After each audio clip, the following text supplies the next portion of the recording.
That's what we call a sack lunch. Nom, nom, nom, nom, nom, nom. Breaking news, alert the press. We've got a trade that we want to break down for you. It is the first trade of deadline day. TJ Hockenson has been traded from the Detroit Lions to the Minnesota Vikings in exchange for a second-round pick, a third-round pick, and coming the Minnesota Vikings way is TJ Hockenson, the all-pro tight end, along with a fourth-round pick and another fourth-round pick. I don't know if TJ Hockenson's an all-pro. I know he's a Pro Bowler. He's a great tight end. Aaron, instant reactions. Yeah, I think this is a reaction to Irv Smith Jr. getting hurt. I'm not sure if I love the deal on the Vikings side, though. It is another playmaker, and we know what the Vikings want to do.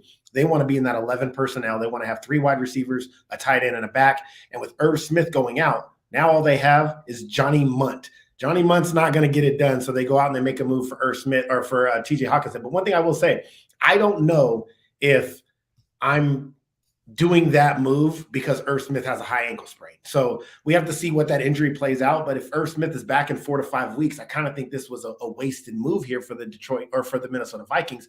When you talk about giving up a second and third round pick for a guy, let's be honest. TJ Hockenson was a first round pick, and he hasn't really lived up to that. He's never caught more. He's never had more than 700 yards receiving. His maximum receptions in the season is 67. I don't think you add him into this Minnesota offense and he becomes more productive. I just think this is something about schematic fit wise with the Minnesota Vikings. They want to run that 11 personnel, so they go get a playmaker at tight end. I'm wondering if there would have been another tight end available that they could have got for cheaper, but got similar production or give them some of the things that TJ Hockenson can do. I get it. He's talented, but he hasn't really lived up to the first round draft pick that he was taken at. I think this was an expensive tag to pay for a guy who, I don't know. I like TJ Hockenson, but we've always been waiting for it to expect something. And I don't know about you, but I feel like he's fallen short on those expectations. And now you put him into a system where he has Justin Jefferson around him. He has Adam Thielen around him. I don't think he's going to be that much more productive. He's signed through next year, but I believe they just signed Irv Smith too. So I don't know how that works long term, but it definitely was the first deal, and it definitely caught our attention because it is a bigger name. Yeah, no, it is a very big name, and so you think it might have been too much that the Vikings gave up? Yeah, I don't know that I'm paying that much.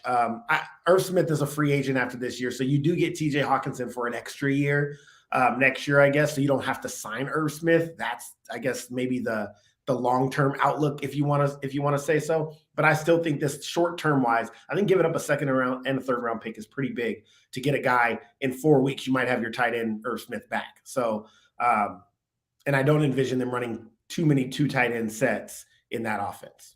Yeah.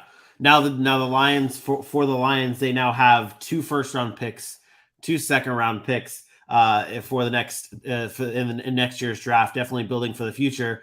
What's this guy doing up here? What's this guy doing here? He wants to talk about the trade. What's up, buddy? What's up, Dylan? Hey, buddy. I got in here right when I saw it went live. I was about to get a Crunchwrap Supreme and thought I'd talk Hockenson instead. I saw that I actually like this move a lot for Minnesota. And I like Aaron's point. He hasn't lived up to the hype. That's all right. He was in Detroit. He had a lot of different, he had the Matt Patricia era. He had a lot of people come through that, what they've been doing in Detroit.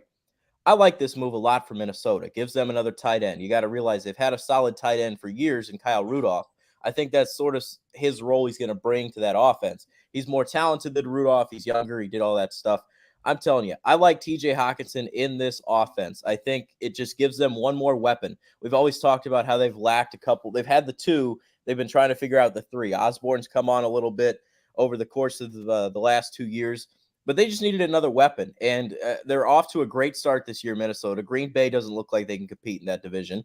This is Minnesota's division to lose, and I like the aggressiveness from the general manager there, going out and making a trade like this. And you got to remember, everyone's like, oh, the trade in division, that doesn't make sense. Well, the Vikings basically gifted them Jamison Williams in the draft by trading up to go ahead and do that. So the Lions are probably like, all right, we can give you Hockenson and make a deal here. So makes a lot of sense there for both teams. Glad to see Minnesota make a splash when they're ahead and not get conservative, similar to what the Eagles did a few weeks ago when they brought in Robert Quinn. I do like that point. I do like that point that it seems like Minnesota is saying, okay, we're 6-1.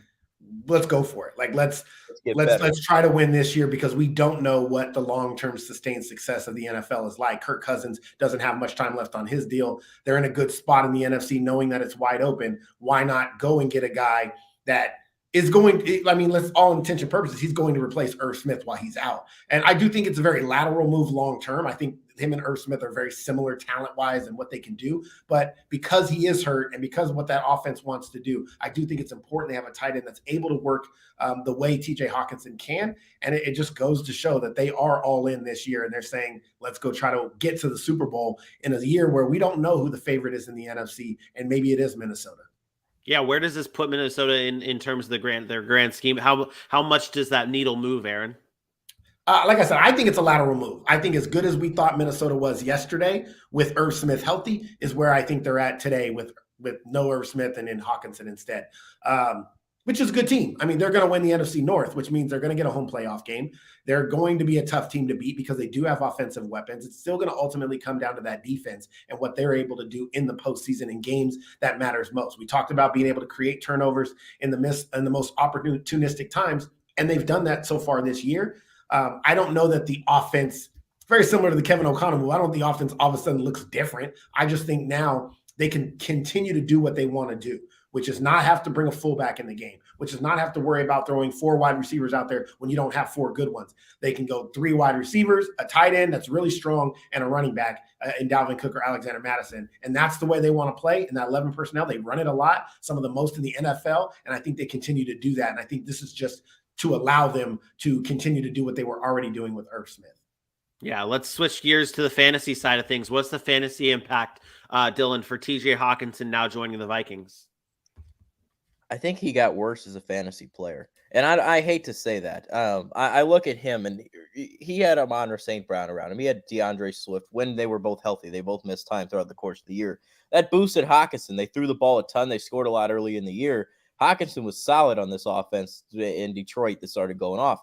Now I look at him in Minnesota. They're going to spread the ball around, but Jefferson's still going to get his. Jefferson's getting 10-plus targets. He's getting fed the football constantly. Adam Thielen had a little bit of an injury scare last week. He's fine. But I do think maybe his touchdown upside goes up a little bit here. But other than that, I don't think Hockenson to Minnesota is a great fantasy move. Yeah, 100% agree. I think TJ Hockenson, the player, helps the Minnesota Vikings as a football team. But from a fantasy perspective, you're option number 4 in this offense. You're behind Jefferson, behind Thielen, behind Dalvin Cook, and then it's you. Maybe Dylan is right. I think his red zone opportunities might go up and his opportunities to score touchdowns. But, despite how lopsided it is, TJ Hockenson was tight end 4 on the year. Like, I know he had one great game and everything else was kind of pedestrian, but he is tight end 4. He had the 8-catch, 179 and 2 touchdown game. And that shows you how bad tight end has been and the position has been as a whole when you can have one game for 40 points and everything else been in single digits basically and still be tight end 4. So there's something to be said about that. But I think the impact fantasy is if you were a TJ Hockenson owner today, maybe this is what I would do.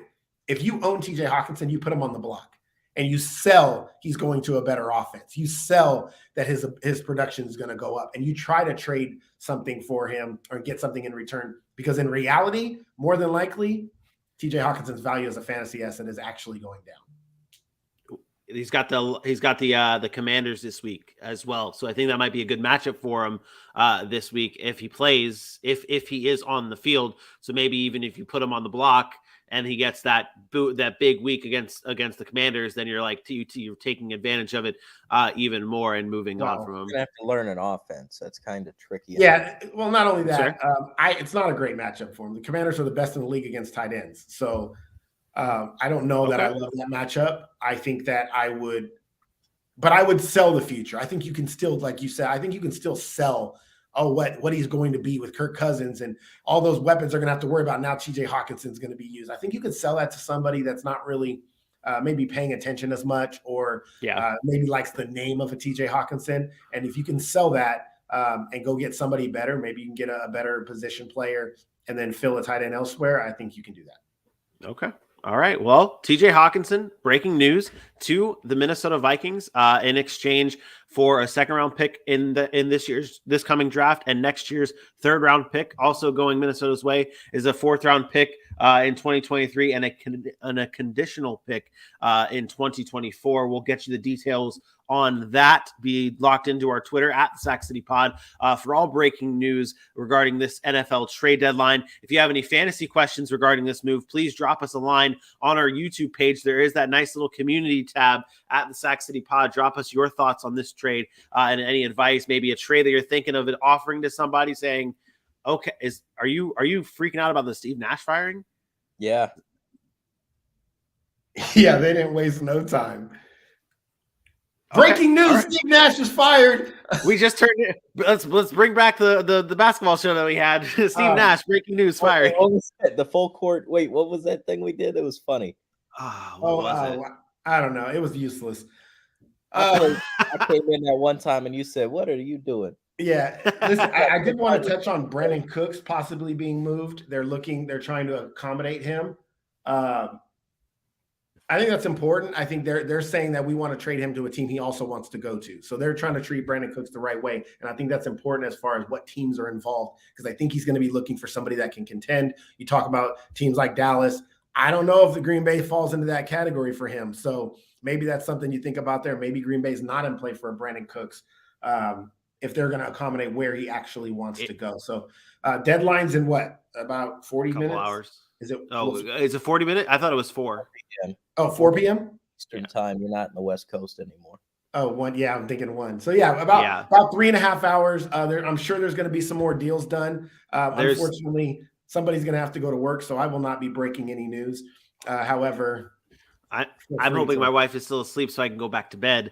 But other rumors, if you're talking about the Brandon Cooks, I do want to, since we're here, might as well talk about it. There are reports from Albert Breer that the Rams have offered the Panthers 2 first-round picks for pass rusher Brian Burns. That's a rumor that's out there, which doesn't make much sense. I don't know if that's the solution for the Rams. Like that. No, that they kind should of be offering 2 first-round picks for an offensive lineman. Yeah, that probably is the smartest bet. Dylan, on our Jaguars side, there are rumors that the Chiefs have called the Jaguars regarding a Josh Allen trade. That is reported from Albert Breer as well. I told you that the other day. He was rumored. And then one other note, according to Mike Chappelle of he covers the Colts for Fox Sports.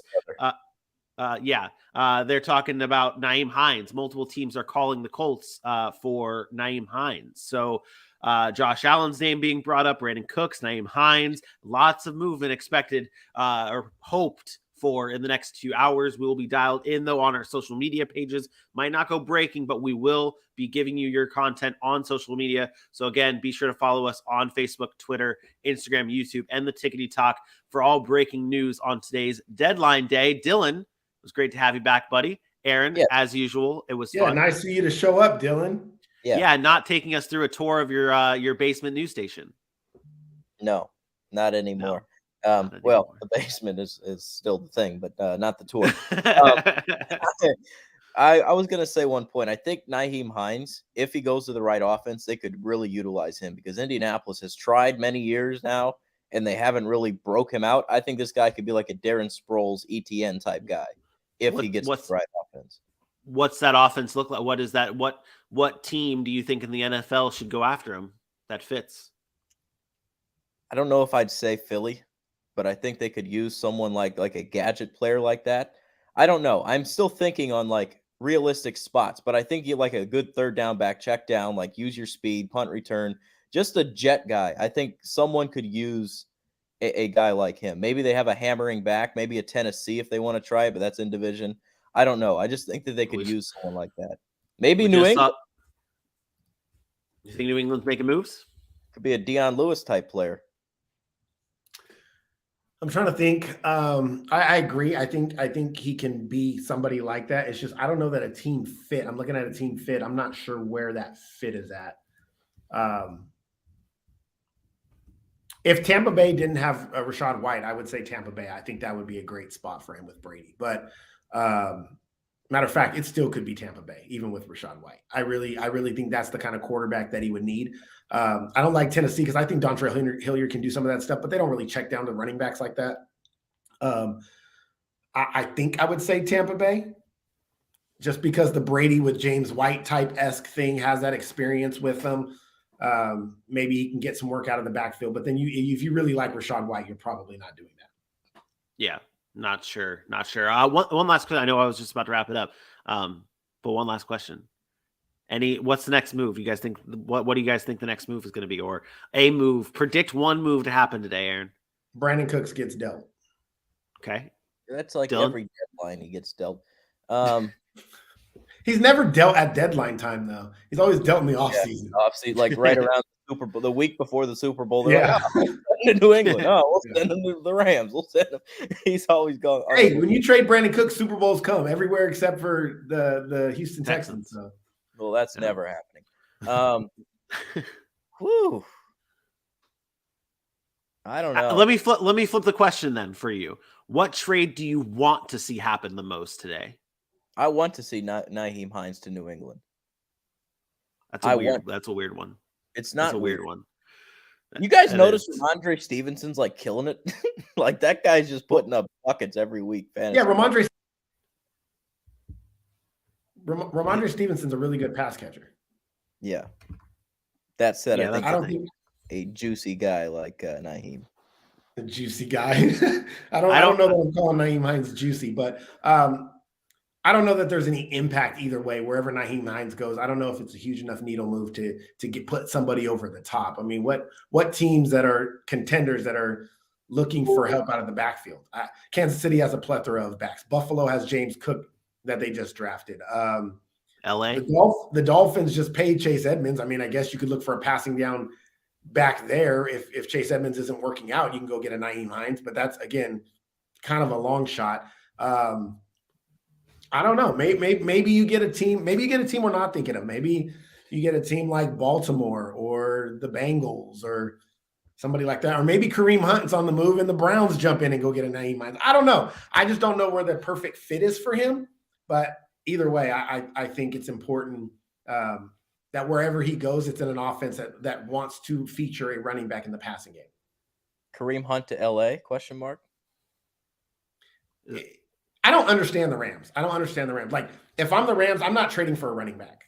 And the reason why is because it didn't work with Cam Akers. You've had Darrell Henderson, who's been good when he's been given the ball, except you don't have an offensive line, and you have not been able to run the ball behind that offensive line. So if you go get Kareem Hunt, what are you really accomplishing? Other than getting a guy that's going to get killed because there's no offensive line play.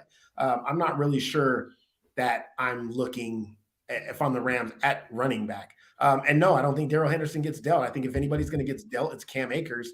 And right now that looks unlikely. So, and then he's going to be back in the fold, they say. So who knows? If Cam Akers does happen to get back in the fold, then I just don't want any part of that Rams backfield. I don't. Right now, I'm holding out hope that Cam Akers is done for the year, because if that's the case, then Kyron Williams will come in and get his opportunity. But again, no line. Who knows what he's going to do either. Well, that's the thing. I'm not sure the answers for the Rams are there within trades, and you're only giving up assets you need to build for the future with the Rams. If you are to make trades, even if it's a 5th round pick, you don't have that many picks to trade away as is. So it is like gold, whatever draft picks you do have.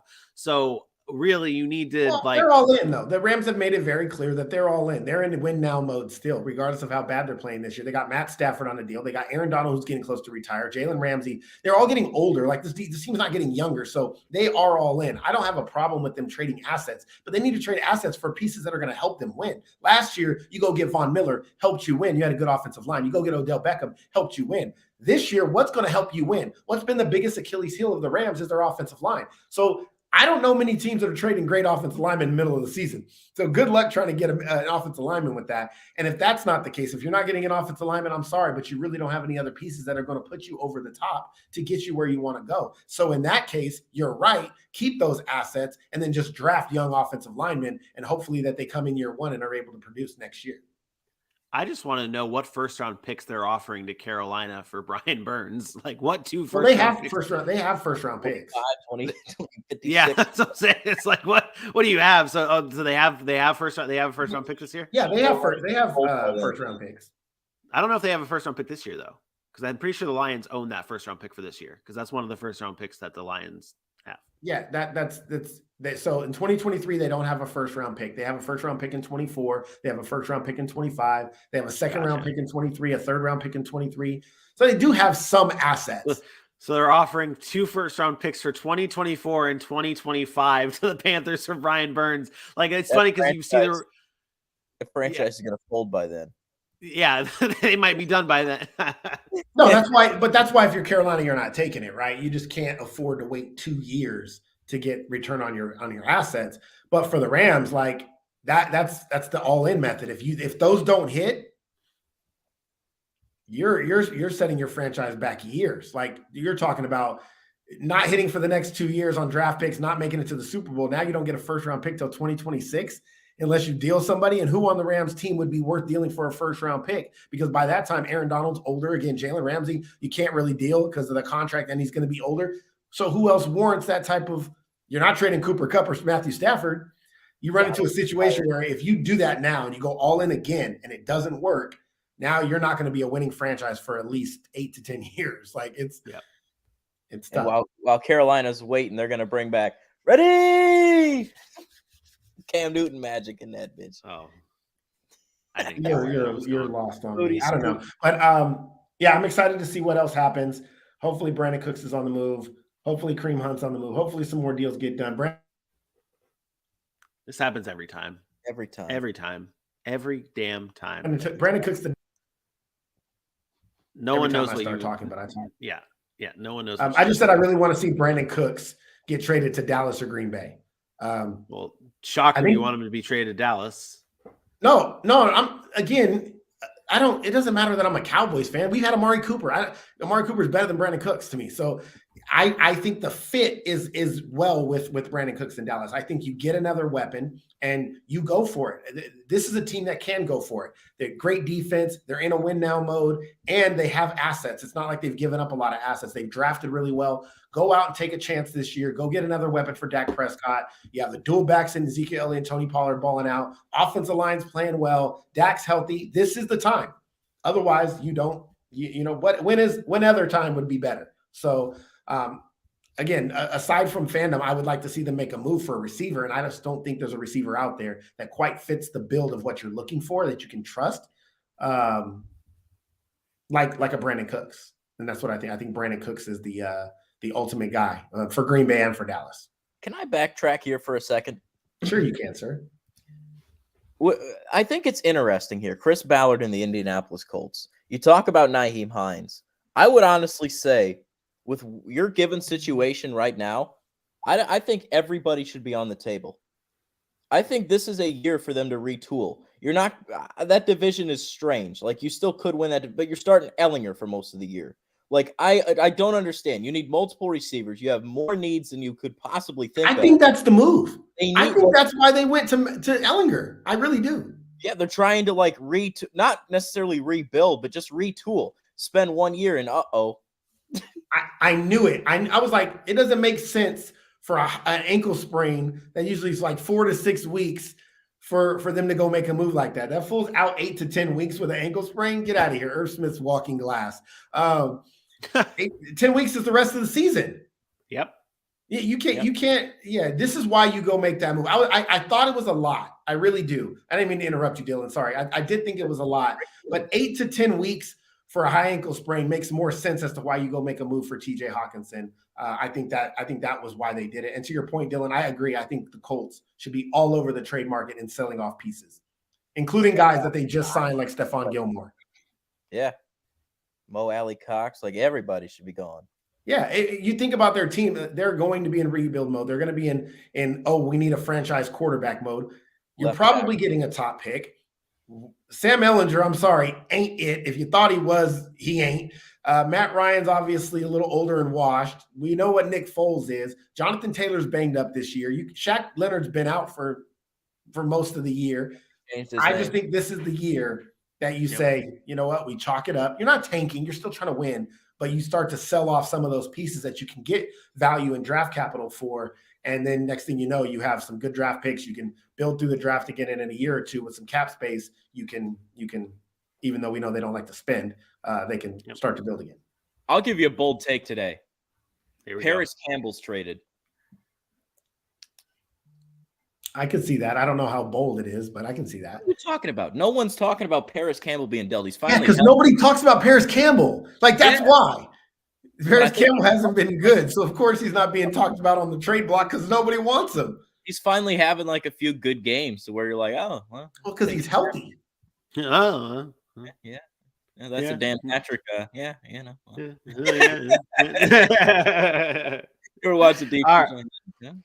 All right, that does it. We're going to close it out here, ladies and gentlemen. Again, follow us on all of our social media platforms at the Sac City Pod for more breaking news coverage today. Wire to wire, end to end, we'll have your trade deadline news and reports on our Facebook at Sac City Pod, on our Twitter, Instagram, YouTube, TikTok. It's there. Again, just a reminder, we're live tomorrow at 10 a.m. Eastern time, bringing you power rankings. What will these trades do for our power rankings? Find out live tomorrow, 10 a.m. Eastern time. For my best friend, Aaron Mukes, and for the returning Dylan Kearns, I am me. We will see you tomorrow.